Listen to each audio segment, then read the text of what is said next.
አክብሮታዊ ሰላምታችን በያላችሁበት ይድረስ የተወደዳችሁ የኢትዮ ፎረም ቤተሰቦች እነሆ የዕለቱን ዘገባዎቻችንን ከዚህ እንደሚከተለው ወደ እናንተ ማድረስ ጀመርን። አበይት ነጥቦቹን በቅድሚያ የብልጽግናው አገዛዝ የሃይማኖት አባቶችና ሽማግሌዎችን በድሮን ገደለም። አመራሩ ደግሞ ከአብይ አህመድ ጎን የተሰለፈው ሁሉ መጨረሻው መክሸፍ ይሆናል ሲሉ ገልጸዋል። በቀዳሚነት የምንመለከተው ጉዳይ ይሆናል። ከህወሓት በኩል ለጠቅላይ ሚኒስትሩ ምላሽ ተሰጥቷል። የፈረንሳይ የዜና ወኪል ድርጅቱ የፌደራል መንግስቱ እያደረገ ያለውን የጦርነት ዝግጅት በተመለከተ መግለጹን ዘግቧል። ተጨማሪውን አዘጋጅተናል። የብልጽግናው መንግስት የጦርነት አጋሮች የኢራን የሚሳኤልና የድሮን ጥቃቶች እየተፈጸመባቸው ይገኛል። ጠቅላይ ሚኒስትሩ ባለፉት ቀናት የኢራንን ጥቃቶችን የሚያወግዙ መልእክቶችን ሲልኩ እንደነበር የሚታወስ ነው። አሁን ደግሞ የብልጽግና ሹማምንትና የቤተ መንግስቱ ቤተኛ የሃይማኖት መሪዎች ለአያቶላህ አሊ ሆሜኒ ሞት ሀዘን ደርሷል። ተጨማሪው ተዘጋጅቷል። ይህ በእንዲህ እንዳለ ኢራን ሚሳኤሎቿን በየአቅጣጫው መተኮሷን ቀጥላለች። የአሜሪካ የነዳጅ መርከብን ደግሞ በባህረ ሰላጤ ውስጥ በእሳት ማጋየቷን አሳውቃለች። የሀገሪቱ ዋና ከተማ ቴህራን ሲኦል ያስመሰሉ ፍንዳታዎችም ደርሰዋል። ሌላኛው መረጃችን ነው። ከ40 በላይ የዓለም ሀገራት በ4 ኪሎ አስተዳደር የሚፈጸሙ ዛቻና እስራቶችን በተመለከተ መግለጫ አውጥተዋል። ለተባበሩት መንግስታት ድርጅትም ደብዳቤ ጽፈዋል። የተወደዳችሁ የኢትዮ ፎረም ቤተሰቦች አብራችሁን ስትቆዩ እነዚህን እና ሌሎችን መረጃዎችን ታደምጣላችሁ። ሰናይ ቆይታ ይሆንላችሁ። የብልጽግናው አገዛዝ የሃይማኖት አባቶችና ሽማግሌዎችን በድሮን ገደለ። አመራሩ ደግሞ ከአብይ አህመድ ጎን የተሰለፈው ሁሉ መጨረሻው መክሸፍ ይሆናል ሲሉ ገልጸዋል። ሰላማዊ ሰው ነው የሚባለው ራሱ የጽንፈኛው ጋር ይደባለቅና የጽንፈኛው ድግስ ይበላና አብሮ ሊመታች ማን ወሰደው እዛ ካልከኝ እኛ ጠላት እዛ መኖሩን ነው እንጂ ድግስ ሊበላ ሄደ ሲቪል ሰው እዛ አለ የለም በሚል ማጣራት አንቺ። በርግጥ ትናንት ዕለቱ የጾም ነው። ድግስ የተዘጋጀበትም አልነበረም። በጎጃም ቀጠና ጃዊ ቀኑ የገበያና የሽምግልናም ነበር። ቀዝቃዚት በተባለች አካባቢ የብልጽግናው አገዛዝ የፈጸመው የዘፈቀደ የድሮን ድብደባ ግን ገበያተኞችን የጨረሰም ሽማግሌዎችንና የሃይማኖት አባቶችን የፈጀ ሆኖ አልፏል። ቄስ ሰለሞን ሞሴ፣ አባ ደምሾ አጎስ የተሰኙ አባቶችን ጨምሮ የተገደሉ በርካቶችን የተቆራረጠ አስከሬንም የአካባቢው አርሶ አደሮች በሸራ እየተቀለሉ ሲቀብሩ ውለዋል።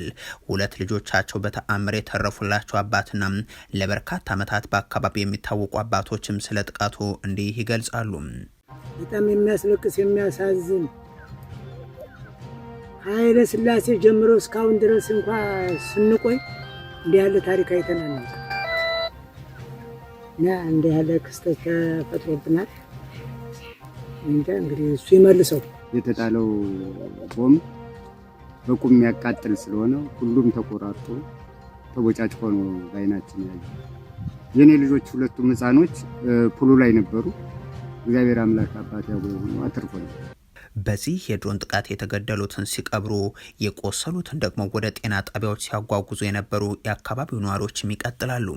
ገበያ እየገበዩ እያለ ነው እንግዲህ አጠቃላይ ተሰብስበው እንደቆሙ ይፈጃቸው ማለት ነው። እና በአጠቃላይ ትናንት ነው እንደኔ ትናንትና ነው ያረጋገጥኩኝ። እውነት ለመናገር ጭፍጨፈው ጀምላ መሆኑን እውነት ክርስቶስ እንምላችሁ ትናንትና ነው ያረጋገጥኩኝ። ምክንያቱም ፋኖ የሚባል ወይም መንግስትን እገዳደራለሁ የሚል ኃይል በአካባቢው የለም። ምንም በሌለበት ንጹሃንን በተሰበሰብንበት ነው የተወረወረው። ነገር ግን ያው እንደድላችን እኛ ተርፈናል። ነገ እንደማንቀር ደግሞ አረጋግጠናል። እና በአጠቃላይ ሆን ተብሎ በተሰበሰቡበት ገበያ ላይ ወይ በዚህ አካባቢ የፋኖ ካምፕ የለም ወይ ምንም በዚህ አካባቢ ሌላ የፋኖ የሚንቀሳቀስ ኃይል የለም እና ገበያ ላይ ሲመቱ እንዲህ ያሉ ጸረ ህዝብ አገዛዛዊ ተግባራት የብልጽግና ያለፉት ዓመታት መገለጫዎች ናቸው። ገበያም፣ ትምህርት ቤትም፣ የተፈናቃይ ካምፕም፣ ምርኮኛም፣ ጤና ተቋማትም በድሮን መደብደብ እንደሚቻል አሳይቶ ከማህበረሰቡ ጋር ነገሩ የተለማመደ ክስተት ይሆን ዘንድም ሰርቷል። ዓለም በበርካታ ጦርነቶች ውስጥ ብትሆንም በገዛ ህዝቡ ላይ በሀገሪቱ ባለቤት በሆኑ ዜጎች ላይ የውጭ የጦር መሳሪያን በማዝነብ ግን ከብልጽግናው አገዛዝ ጋር በዚህኛው ክፍለ ዘመን እንኳን እስካሁን የሚወዳደር ወደፊትም የሚወዳደር የሚመጣ አይመስልም። እንዲህ ያሉ ጥቃቶችን ደግሞ ብልጽግና አንድም ቀን አምኖ አያውቅም። በራሳቸው ጠባቂዎች ጭምር ድሮን ህዝባችንን እየፈጀ ነው ተብለው ሲጠየቁ ስለ ድሮን አታንሱቤ በሚል መልሳቸው የሚታወቁት የክልሉ ርዕሰ መስተዳድር አቶ አረጋ ከበደ ደግሞ የሃይማኖት አባቶችን ባህር ዳር ላይ ጠርተው የእናንተ ተሳትፎ ከሌለበት ሀገር ይፈርሳል፣ ሰላምም አይመጣም እያሉ ሲናገሩ ውሏል። የፋኖ አመራሩ አስረስ ማረ ደግሞ የኢራንና የተቀሩት ኃይሎች ጦርነት የብልጽግናው ሁነት ለውጧል ይላሉ። ይህንንም በኢራን ተከታታይ ጥቃቶች እያስተናገደች ከምትገኘውና የአብይ አህመድ አገዛዝ ድጋፍ ሰጪ ሀገር ጋር አያይዘው አቅርበውታል። የብልጽግናው መሪ ጦር ለሳምንታት ተጉዞ ከተከማቸበት የትግራይና የአማራ ክልል ወሰን አካባቢም በከፊል ተቀንሶ ወደ መሀል ሀገር ጉዞ ጀምሯል ሲሉ የሚገልጹት አመራሩ ቀድሞውንም አብይ ወደ ቆቦ፣ ሰቆጣ፣ ወደ ደባርቅ ኃይል ያጠራቀመው ሰሜኖቹ ከበው ሊያጠፉ ስለሆነ መከላከል አለብኝ በሚል እንጂም አቅሎ ያደረገው ስምሪት አልነበረም። በዛው አጋጣሚ አስፈራርቶ ሽምግልና ሊቀመጥ ነበር፣ ሰሚ ጠፋ እንጂም አሁን የተረፈው ሰራዊቱን በየቦታው እያንከራተተው ነው። የብልጽግናው ሰው ሀገርና ኮሪደር ሰራዊትና አራዊት ተምታቶበታል። አሰብም ወደ ሀሳብ ተለውጧል። የቀይ ባህር ምኞትም እንደጉም ተኗል። ጌታቸው ረዳ፣ ደመቀ ዘውዱ፣ ሜላታ ኃይሉና አገኘው ተሻገር የተባሉ አገልጋዮችን በአንድ መዝገብ ልደታ ከፍተኛ ፍርድ ቤት ላይ ያገናኘው የአብይ አህመድ አገዛዝ አምኖ የሚከተል ሁሉ እጣ ፈንታው መክሸፍ ብቻ ነው ሲሉም ገልጿል። የፋኖ አመራሩም ከህወሓት በኩል ለጠቅላይ ሚኒስትሩ ምላሽ ተሰጥቷል። የፈረንሳዩ የዜና ወኪል ድርጅቱ የፌደራል መንግስት እያደረገ ያለውን የጦርነት ዝግጅት በተመለከተ መግለጹን ዘግቧል። ጠቅላይ ሚኒስትር አብይ አህመድ ከሰሞኑ በትግርኛ በሰጡት ቃለ ምልልስ የትግራይ ሰዎች ውስጥ መከፋፈልን መፍጠር መቻሉን እያነሱ ባቀረቡት ማብራሪያቸው የክልሉ የአሁኑ ሹማምንትን እየወረፉ ጦርነት ከተጀመረ እንደ ጎርፍ ይወስዳቸዋል በሚል ምሳሌያዊ ንግግር ሲዝቱ ተሰምተው ነበር። የትግራይ ህዝብን በሰራዊታቸው መክበብ ብቻ ሳይሆን ነዳጅም ደሞዝም ሸቀጥም እርዳታ መድኃኒትም ከልክለው በጦርነት ሁነት ውስጥ እንዲገባ አድርገውት ሳለም በእኛ በኩል ጦርነትን ትግራይ ላይ ዳግም የመጀመር ፍላጎትና ሀሳብ እንደሌለ ላረጋግጥ ወዳለው ብለው ነበር።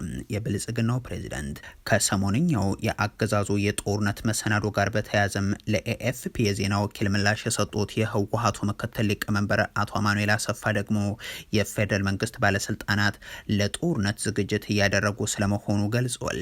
ምክትል ሊቀመንበሩ የፌደራል መንግስት ወታደሮች ከሁሉም የኢትዮጵያ ክፍሎች እየገሰገሱ ነው፣ ትግራይ በፌደራል ወታደሮች እየተከበበች ነው ሲሉ ነው ለአዣንስ ፍራንስ ፕሬስ የተናገሩት። የፌደራል መንግስት ባለስልጣናት ለጦርነት እየተዘጋጁ መሆኑን ሲገልጹም ባለስልጣኑ ሁኔታው በሰሜኑ የሀገሪቱ ክፍል አዲስ ግጭትን ሊቀሰቅስ የሚችል አደገኛ ስጋትን መደቀኑን በማብራራት ነው።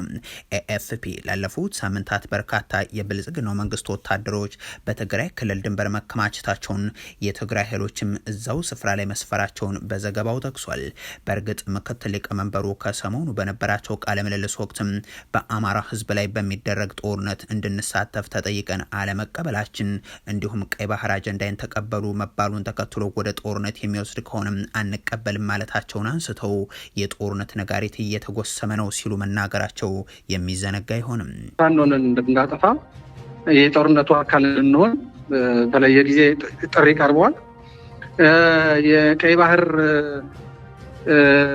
ናሬቲቭ ሲነሳም ያው የኢትዮጵያ መንግስት አንድ አካል ሆነን ያንን ጉዳይ ላይ እንድንቀጥልበት በተለያየ ጊዜ ብዙ ፍላጎቶችና ጥያቄዎች ቀርበዋል። እኛ ደግሞ አሁን በኋላ ከኤርትራም ይሁን ከአማራም ይሁን ከአፋርም ከሌሎች ጎረቤቶች የተፈጠሩ ችግሮች በህግና በሌሎች መንገዶች እንዲፈቱ ተደርገው ዘላቂ ወደሆነ ሰላምና ጉርብትና እንጂ ሌላ ጦርነት አያስፈልግም የሚል አቋም ነው ያለን።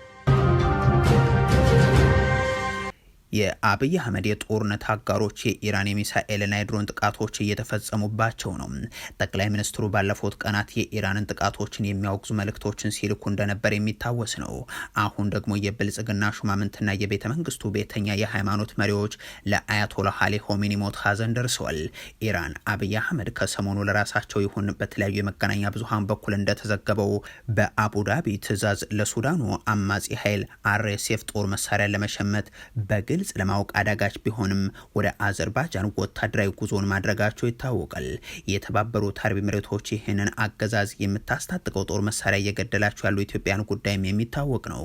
በመካከለኛው ምስራቅ ጦርነት የኢራን ዋነኛ የጥቃት ኢላማ ከሆኑ ሀገራት ውስጥ ደግሞ ይቺው የመሐመድ ቢን ዛይድ ሀገር ኤሚሬቶች ሆናለች። ዛሬ ብቻ ወደ ተባበሩት አረብ ኤሚሬቶች 6 የባሊስቲክ ሚሳኤሎችና 130 ድሮኖች ተተኩሷል።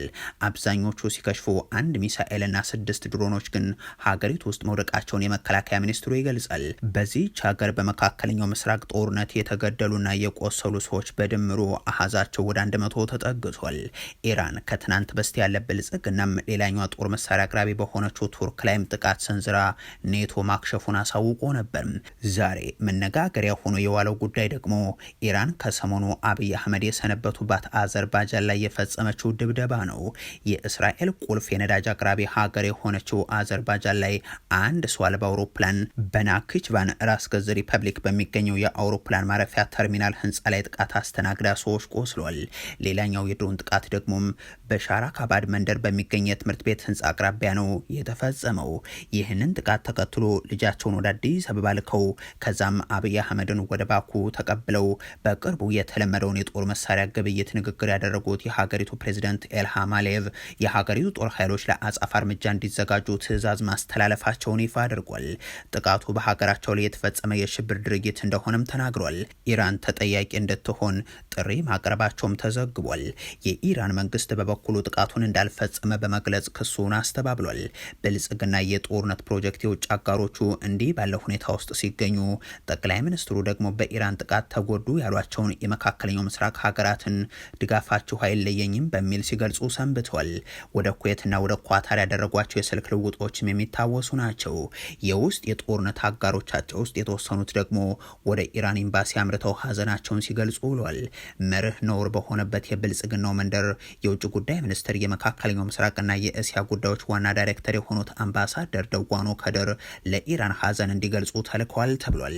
የኢትዮጵያ የእስልምና ጉዳዮች ጠቅላይ ምክር ቤት ፕሬዝዳንትም በአዲስ አበባ በሚገኘው የኢራን ኤምባሲ በመገኘት ለሀገሪቱ አጋርነታቸውን እንዲገልጹ ሆኗል። የመጅሊሱ ፕሬዝዳንት ሼህ ኢብራሂም ቶፋም በኤምባሲው የተገኙት ደግሞም ለኢራኑ ከፍተኛ መሪ አያቶላ አሊ ሆሜኒ ህይወት መጥፋት ምክንያት የሆነውን የእስራኤልና የአሜሪካን አሰቃቂ ጥቃት ተከትሎ ነው ሲል ኤምባሲው አሳውቋል። ለኢራን መንግስትና ህዝብ ያላቸውን አጋርነት አረጋግጧል። የደረሰው ህልፈት ለኢራናውያን ብቻ ሳይሆን በመላው ዓለም ለሚገኙ ሙስሊሞች ሁሉ ትልቅ ጉዳት ነው ማለታቸውንም የኤምባሲው መግለጫ ያመለክታል። ይህ በእንዲህ እንዳለ ኢራን ሚሳኤሎቿን በየአቅጣጫው መተኮሷን ቀጥላለች። የአሜሪካ የነዳጅ መርከብንም በባህረ ሰላጤ ውስጥ በእሳት ማጋየቷን ገልጻለች። ቴህራን ደግሞ ሲኦል ያስመሰሏት ፍንዳታዎችን እያስተናገደች ነው። የመካከለኛው ምስራቅ መሻሻልን ሳይሆን መባባስን ያስከተለበት ውጊያ ላይ ነው። የኢራን መንግስት ለመደራደር ምንም ምክንያት የለም ብሏል። የአሜሪካ እስራኤል ጥቃቶች ቴህራንን ሲኦል አስመስለዋታል ሲሉ ደግሞ አንድ የከተማዋ ነዋሪ ለአልጀዚራ ተናግሯል። በመቶ ሺዎች ተፈናቅሏል፣ በሺዎች ተገድሏል። 6ኛ ቀኑን ባሳለፈው የአሜሪካና እስራኤል በኢራን ላይ የሚፈጽሙት ጥቃት ዛሬም ከፍተኛ ፍንዳታዎች በዋና ከተማዋ ቴህራን ውስጥ ተከስተዋል። በከተማዋ አብዛኛዋ ክፍልም ሰማይ ላይ ጭስ ተንሰራፍቶ ታይቷል። ኢራን በአንጻሩ ወደ በርካታ ሀገራት ሚሳኤሎችና ድሮኖችን አሰማርታም አጻፋ ያለችውን ጥቃት ለማድረስ ጥረት እያደረገች ነው። ከትናንት በስቲያ ለአሜሪካና እስራኤል የሲኦል ደጆች ይከፈታሉ ያለችው ኢራን በመካከለኛው ምስራቅ ውስጥ ያለው ጦርነት በከረረበት በዚህ ወቅት በርካታ ሚሳኤሎችና ድሮኖች የተከማቹበትን ግዙፍ ከመሬት በታች ያለ ዋሻ ተንቀሳቃሽ ምስል ይፋ አድርጋለች። በመንግስት የመገናኛ ብዙሃን በኩል የወጣው ይህ ተንቀሳቃሽ ምስል ረጅም የሆኑ የኮንክሪት ዋሻዎች ውስጥ በረድፍ የተደረደሩ የሮኬት መተኮሻዎችና ሰው አልባ አውሮፕላኖችን ያሳያል። ይህም ኢራን እነዚህን የጦር መሳሪያዎችን በዝቅተኛ ወጪና በፍጥነት በብዛት የማምረት እቅድ እንዳላት ጠላቶች ለምትላቸው ሀገራት ለማሳየት የተጠቀመችበት ስትራቴጂ ተደርጎም ተወስዷል። ተንቀሳቃሽ ምስሉ መጨረሻ የሌላቸው በሚመስሉ ዋሻዎች ውስጥ የተከማቹ የሻሄድ 136 ድሮኖችና በከባድ ተሽከርካሪዎች ላይ የተጫኑ ሚሳኤሎችን ያሳያል። ኢራን በሀገር ውስጥ ድሮን ለመስራት የምታወጣው የማምረቻ ዋጋ ከ$20,000 እስከ $50,000 እንደሆነም ይነገራል። የኢራን መንግስት የሀገሪቱ የባህር ኃይል ተዋጊዎች ደግሞ በሰሜናዊ ባህረ ሰላጤ ውስጥ አንድ የአሜሪካ የነዳጅ መርከብ ላይ ጥቃት ማድረሳቸውን ዛሬ አሳውቋል።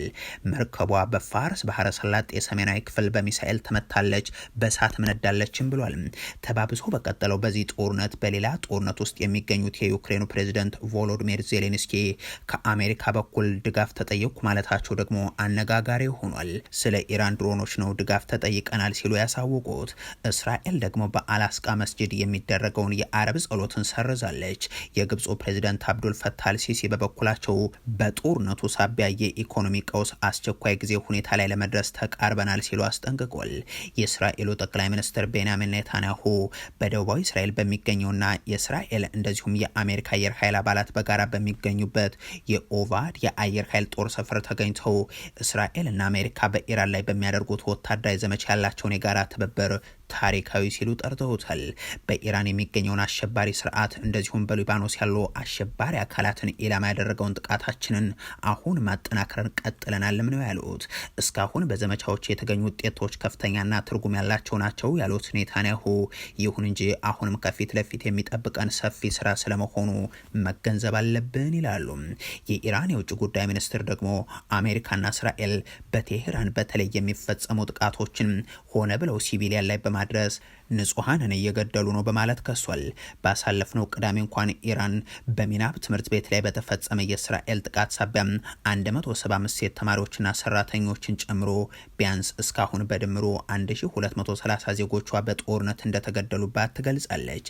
በእስራኤል በኩል እስካሁን 11 ሰዎች ሲገደሉ 6 የአሜሪካ ወታደሮችም የዚህ ጦርነት ሰለባ እንደሆኑ ይነገራል።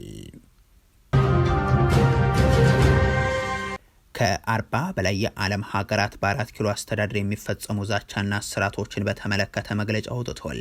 ለተባበሩት መንግስታትም ደብዳቤ ጽፏል። 41 ሀገራት ኢትዮጵያ ውስጥ የሲቪክ ምህዳሩ ከጊዜ ወደ ጊዜ እየጠበበ መሄድ እንዳሳሰባቸው ለተባበሩት መንግስታት ድርጅት የሰብአዊ መብቶች ኮሚሽን በደብዳቤ አመልክቷል። ሀገራቱ በጋራ ደብዳቤያቸው በኢትዮጵያ የሲቪክ ምህዳሩ ይበልጥ እየጠበበ በመምጣቱም አብዛኞቹ ለስደት ሲዳረጉ፣ የሰብአዊ መብት ተሟጋችና ጋዜጠኞችን ማዋከብና በዘፈቀደ ማሰር ባሰ በመምጣቱ እናዝናለን ብሏል። አያይዞም ሀገሪቱ በመጪው ሰኔ ምርጫ ለማካሄድ እየተዘጋጀች ባለችበት በዚህ ወቅት ሀሳብን በነጻ የመግለጽ ሰላማዊ ስብሰባዎችና የመደራጀት መብቶችን መጠበቅ እንደሚገባ አጽንኦት ሰጥቷል።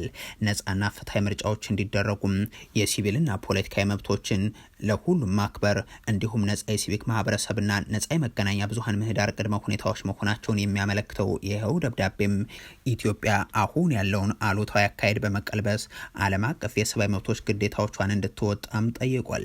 በሰሜናዊ ኢትዮጵያም ወደ ጦርነት ሊያመራ የሚችል ወቅታዊ ሁኔታ በከፍተኛ ስጋት እየተከታተሉ መሆናቸውን በደብዳቤያቸው ያመላከቱት እነዚሁ ሀገራት ሁሉም ወገኖች በአስቸኳይ ውጥረቱን ያርግቡ ሲሉም ጥሪ አቅርበዋል። በአማራ በኦሮሚያና ትግራይ ክልልን ጨምሮም በጦርነት አካባቢዎች የሚፈጸሙ የሰብአዊ መብት ጥሰቶችና ጥቃቶችን ለማስቆም የኢትዮጵያ መንግስትና ሌሎችም የጦርነቱ ተዋናዮች ሁሉም ተጨባጭ እርምጃዎችን እንዲወስዱም አሳስቧል። የፕሪቶሪያው ስምምነት ለሀገሪቱ ብቻ ሳይሆን በስፋት ለአካባቢው ሰላምና መረጋጋት ጠቃሚ መሆኑን የሚያመላክተው ይኸው ደብዳቤም ሁሉም ወገኖች አለመግባባትን በውይይት የመፍታት ስልትን አጥብቀው እንዲይዙም ያሳስባል። የሽግግር ፍትህ ሂደቱ አለመንቀሳቀሱ እንዳሳሰባቸው በማመልከትም ሙሉ በሙሉና በፍጥነት ተግባራዊ እንዲሆን ሲሉ ጠይቀዋል። አክለውም ኢትዮጵያ ለብሔራዊ የውይይት ተነሳሽነት እንድትቆም እንደዚሁም ሁሉን አቀፍ የአራተኛ ዙር ወቅታዊ ግምገማ ላይ የቀረቡ ምክሮችን ተግባራዊ ለማድረግ ዝግጁ እንድትሆን ያሉት ደብዳቤው ለተባበሩት መንግስታት የሰብአዊ መብቶች ከፍተኛ ኮሚሽን በተያዘው ሳምንት መጀመሪያ ያቀረቡት 41 ሀገራት በተባበሩት መንግስታት ድርጅትና ጄኔቭ በሚገኙ ሌሎች ዓለም አቀፍ ድርጅቶች ውስጥ የአውሮፓ ህብረት ልዑካን ናቸው። የተወደዳቸው የኢትዮ ፎረም ቤተሰቦች ለዛሬ ያሉን መረጃዎች ይህንን ይመስሉ ነበር። አበቃን። ቸር ያሰማን።